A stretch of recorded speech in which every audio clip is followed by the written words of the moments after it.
Welcome to the Icaran sector and welcome to my review of my first ever competition playing Warhammer 40k.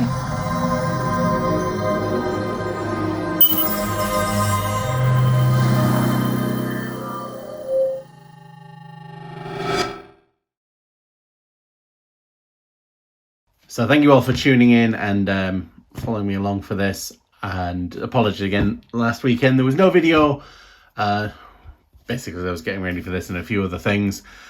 So yeah, I went to an RTT, which is a one-day, 3-game Swiss round competition here in Tokyo, held by Tokyo Tactical, I believe. And it was a lot of fun, and it was very, very tiring. So I made the active decision to take knights, mostly because in this whole list there are 5 entire data sheets, and then the stratagems and the detachment and the army rules to remember, and it was nice and simple. I thought about my death guard, but there's a lot of data sheets and things in that one, so this is nice and straightforward. Big ones point at the little one, they do an extra thing, and then lots of little ones running around. So my list started out with a knight gallant, so it's got the close combat, so it has an extra attack on the other big knights, and it carries both close combat weapons, just a regular stubber, and the Storm Spear rocket pod, which is their 3 shots, strength 8. Yes, it does d6 damage. It chipped away and did a few good things, but the close combat extra attacks were really, really powerful. A knight errant, 2d3 melter 6, and then the auto cannons on the top. Didn't actually come across a lot that was fly in what I came up with. I think running this list again, I think I might swap out that knight, maybe try a Preceptor, try Canis Rex, something a bit different, and the buffs right there. Oh yeah, and this one had the Warlord trait, so she could point at 2 units and give them reroll charge rolls, and makes a melee attack. You can reroll the hit roll. Oh, not just on the charge, you can just reroll the hit roll. Okay, I missed out on that. So the errant points at an armiger and gives their weapons assault, so they can advance and shoot, but not advance and charge. 3 armiger Helverins with the autocannons, which are anti-fly 2+. Again, didn't come up too often. Flat 3 damage, which is nice, but the AP -1 is a bit weak, and I need to remember the strat that if 2 or more armigers point at the same target, gives them an extra AP. The flaw of my weekend mainly was not using the core rule strats, but not use the armigers or these guys, except for rotate ion shields, which is very useful unless you don't roll 4s. More on that coming up. The Warglaves, they have their chain cleaver, which at strength 10, that's a bit of a downside. It still ruins vehicles and things on 5s, which is a bit of a pain. But they all had the melter gun on top. The Helverins all had the stubber on top, just for simplicity. And then the assassin, this is painted up for a friend of mine, who very, very kindly let me take it to the competition. And I think of all of them, he was the biggest disappointment. He failed again and again and again. Again, we'll get into that. Also, a few rounds in all 3 games where I forgot to shoot him because I'd never taken one before. If you're going to a competition, know your army and play with it a few times before. And then I played with the knights, but I never played with that one. Day itself, lots of fun, very tiring. First game against World Eaters. World Eaters hit like bricks. They are incredibly fast, incredibly powerful on the charge, and I must admit it was a really, really fun game. I think my opponent scored 100 and went on to come 3rd in the competition, and I scored just over 50 points. But I think of all the games, I think it's the one I had the most fun in the sense of a 40k fan. watching the World Eaters just tear big robots down was impressive. And the list didn't have Angron in it. It had a Master of Executions who charged one of the two big ones, I think it was Athena, did 24 wounds.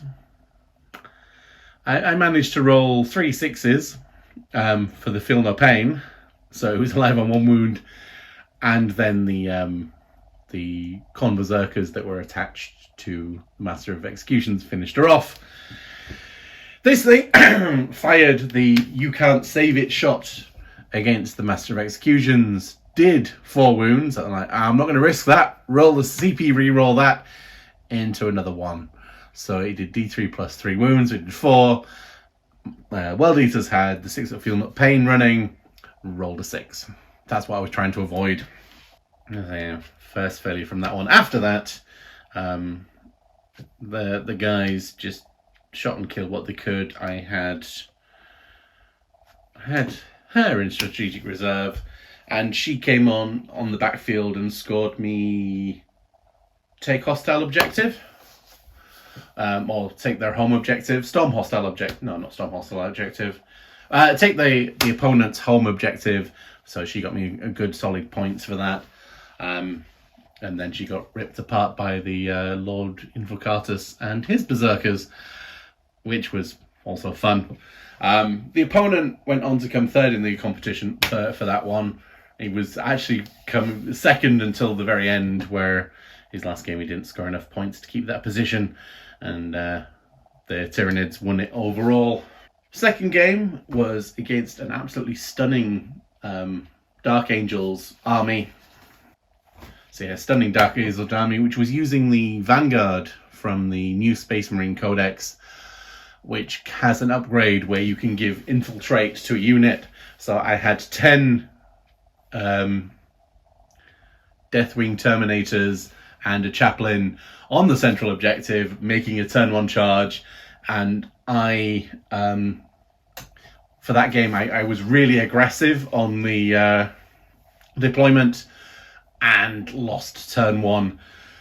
When we rolled off, my opponent got turn 1, and those Deathwing Knights just came charging in. I got them down, so there was 2 left and a Chaplain, but this thing whiffed without a save roll, and a CP reroll turned a 1 into a 1, or it hit and then didn't wound. So yeah, it was the list also had 2 Ballistas, 2 Redemptors,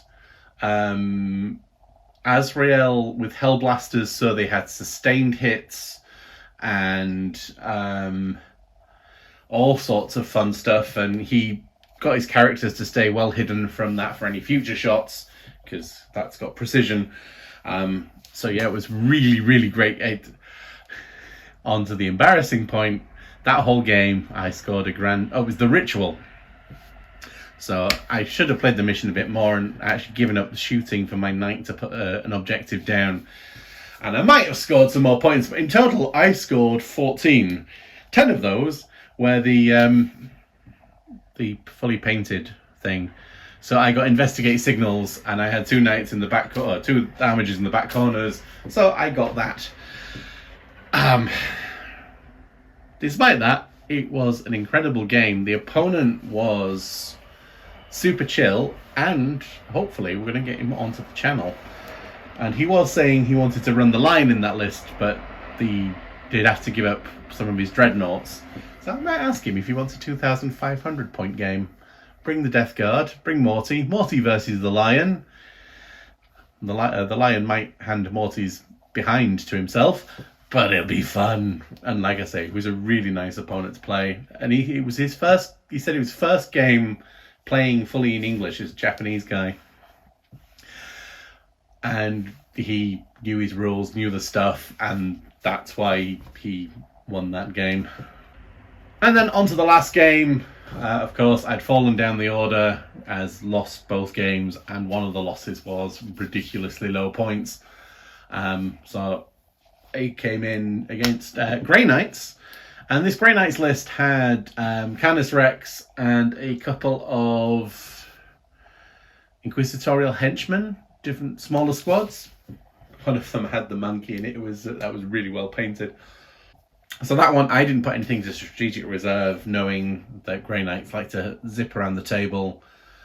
It was table quarters, and it was the game type where at round 4 one of the objectives disappears, and then round 5 another one disappears, and you get more points after they disappear, and then you get a huge chunk of points if you're on the final objective. I won turn 1. I got hold your own objective 1 in no man's land, and the one where your opponent has to choose one for you to take for 5 points. Tempting target. And luckily enough, Knights move fast and the advanced, so they shot off and got me the 10 points to start off with, and I had quite a lot of board control. Although Grey Knights have some sneaky strats where they can drop in within 3 inches, and they can't charge, but obviously get to shoot, and he got take the home objective of the opponent, so he got a good 8 points early on by out-OCing me on an objective. And then turn 2, when I turned round to deal with this block of paladins that was in my thing, because I moved and was within 9 inches, there's a strat where they could just pop off the board and come back somewhere else. So my home went from being threatened to being non-existent, or being nothing there, so I was a bit out of position, but moved around, did some shooting. The Grey Knights managed to take down a couple of armigers, and big fella, no, they were both on the table at the end. So he charged in with his Grandmaster right at the end onto hit that one, and then it was turn 4. So turn 5, I charged round the back, and this big knight was just plonked right on the centre of the objective, so he couldn't get enough models in to out-OC me, because they've got 10 points unless they're at half wounds. 10 points of OC. An OC of 10, there we go. And so in the end, I won the last game 70 points to 50. Now my aim at the start of the day was to at least win 1 match, which is what I did, so I'm happy, chuffed to pieces. And I ended up playing Grey Knights in 10th yet, so going up against them was a lot of fun. So all 3 games, I had an absolute blast. And it was a unique challenge to do that, and hoping to do more. I'm not sure if I want to try and do a 2-day match, because my brain was fried by the end of that one day doing it. So having to do 5 or 6 games over 2 days. Whew. So do it again. I need to do training for non-40k things like standing around and moving around and keeping core strength up and things throughout the day. But that about wraps it up for my first experience of an RTT. If you get the chance to do it, I'd recommend it. Again, it's very different to doing the narrative stuff that I normally do, and I'm looking forward to at some point doing it again, and obviously getting some new people on the channel. Right, with that, please leave in the comments your experiences if you've done any RTTs and competitions, and how did you find it versus narrative play. More fun play, I suppose, is more the way to put it. And other than that, please do like, subscribe, follow along. We have more back reports. We're doing a nice fluffy Magnus versus Grey Wolves, Space Wolves. Magnus versus Space Wolves coming up at the start of December, and hopefully I can get some more. I need to do some more Solar Hammer and things, and there might not be a video coming out next week, depending on what my timings can do, if I can slot a game in, even if it's with myself. But anyway, that being said, again, we will see you in the next video.